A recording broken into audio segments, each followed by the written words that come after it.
गांव के आंगन के केंद्र में राधा बैठी है, जो सूरज की गर्म चमक में नहा रही है। उसका पुराना घर उसके पीछे प्रहरी के रूप में खड़ा है। एक पुराना धूल भरा ट्रंक धूप में पड़ा है, जो अतीत के रहस्यों को संजोए हुए है। कांपते हाथों से राधा ट्रंक खोलती है, यादों की एक छिपी हुई दुनिया का खुलासा करती है। वह अपने पिता का एक पुराना पत्र निकालती है, जिसका नाजुक कागज बीते दिनों की कहानियों को फुसफुसाता है। उसकी आंखों में आंसू भर आते हैं, क्योंकि उसके पिता की आवाज उसके दिमाग में गूंजती है।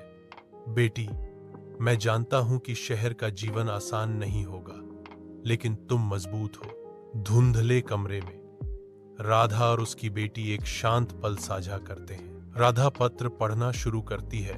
उसकी आवाज कोमल और स्नेह से भरी हुई है। उसकी बेटी ध्यान से सुनती है।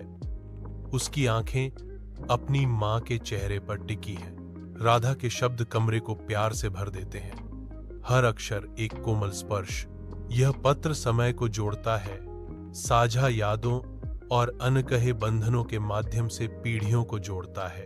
एक विनम्र गांव के कमरे में धूप धूल के कणों को चित्रित करती है, जैसे राधा के पिता बैठे हैं, जो समय के बीतने का प्रमाण है।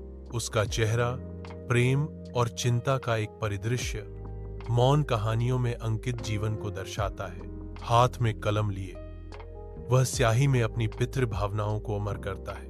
राधा के पिता वी पॉन्टो पूछते हैं, बेटी, क्या तुम खुश हो? क्या तुम्हें कोई दर्द तो नहीं? उनके शब्द एक पिता के प्यार की शाश्वत चिंता के साथ गूंजते हैं, जो कमरे की सीमाओं से परे तक पहुंचते हैं।